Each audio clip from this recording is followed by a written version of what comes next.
Oh, Steve Arts 89. Well, it's been over 3 years since the you know what started, little pandemic, um, and everything was locked down and so forth. I remember it beginning on either the 19th or the 20th of March.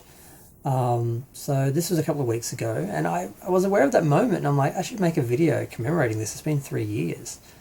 Um, Now, all the lockdowns and everything really just lasted less than a year, really. But for those people who aren't in denial and actually realise that there's still a problem, it didn't go away just because the government removed all the restrictions and decided to cave to the domestic terrorists who basically were rioting because they weren't allowed to, you know, do what they wanted. Um, those people are still sort of living a life of caution. I know some people are just bravely going out and getting reinfected over and over again, like there aren't going to be long-term consequences. Not that this is a video about medical information or anything, but just my opinion, just my thoughts.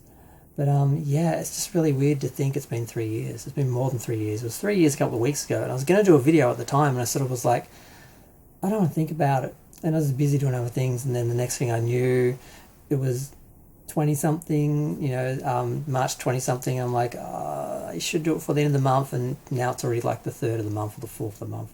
It's April now. But yeah, I needed a bit of distance from it to think about it for a minute. I mean, 3 years now. I had a fairly quiet life. I was working from home and not going out very often. I go out once a week, like on a Sunday, and I tried really hard to do everything on the Sunday, so I only had to go out once a week, and that would be my everything day. I'd do my local shopping, go into the city to do shopping, and then I would go out to Paran and meet up with people that I'd know who would go to either Railway or Emerson. And then if there was a movie on that I wanted to see, I'd usually leave early enough to catch that on the way home, then catch the last train home from Melbourne Central, and do my grocery shopping from Coles on the way, because I have a Safeway, so I do Safeway here and then I do Coles on the way home. So I managed to do everything in one day, and pretty much everything, unless it was something that wasn't open on a Sunday, I could get it all done. So when all the lockdowns happened and that, I didn't notice a huge difference, because also socially I had stopped going out as much. I used to go out like every week, and I still was going out every week, but it was technically just for a couple of hours just to make an appearance, and just basically not really committed to the scene anymore. I'd passed a decade of clubbing, a decade clubbing every week for like 10 years. And I was going into semi-retirement, knowing that as a gay man, I was going to age out fairly soon anyway.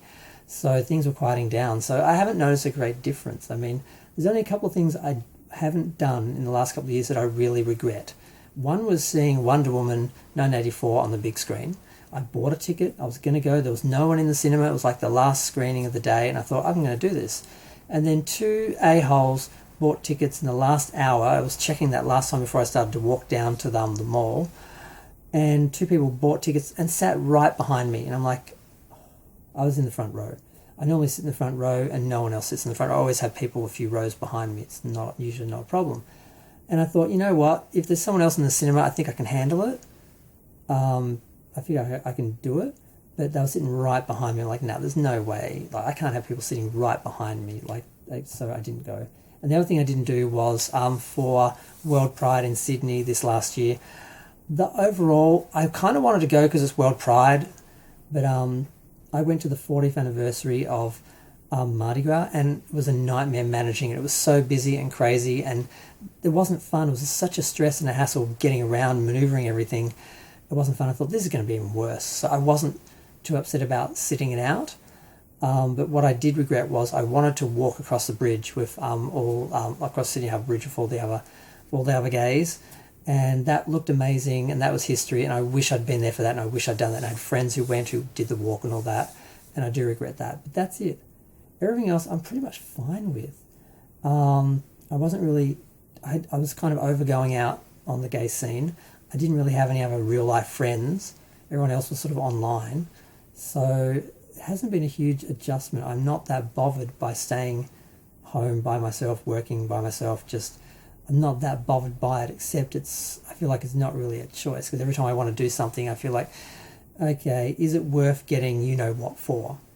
and then having long-term issues, which are probably, I think everyone is going to have long-term issues from this, but it's just unclear now. Some people definitely are, others aren't, and I don't believe that they're going to get off scot-free. I feel like long-term there's going to be some issues with this. And I'm just sort of waiting, I'm letting you all be guinea pigs and seeing how it pans out with you guys, and then I'll sort of think about re-entering the world at some point. But there's nothing drawing me out. There's nothing pulling me out. It's like I'm kind of okay in my bubble. But I felt I need to do a video to commemorate 3 years of being in my bubble. And yeah, I'm going to go. Feel free to share, like, comment, subscribe. Let me know what you think. Yeah, I mean, it's not over. I know people like to think it's over, but it's not over. And we don't know how it's going to end.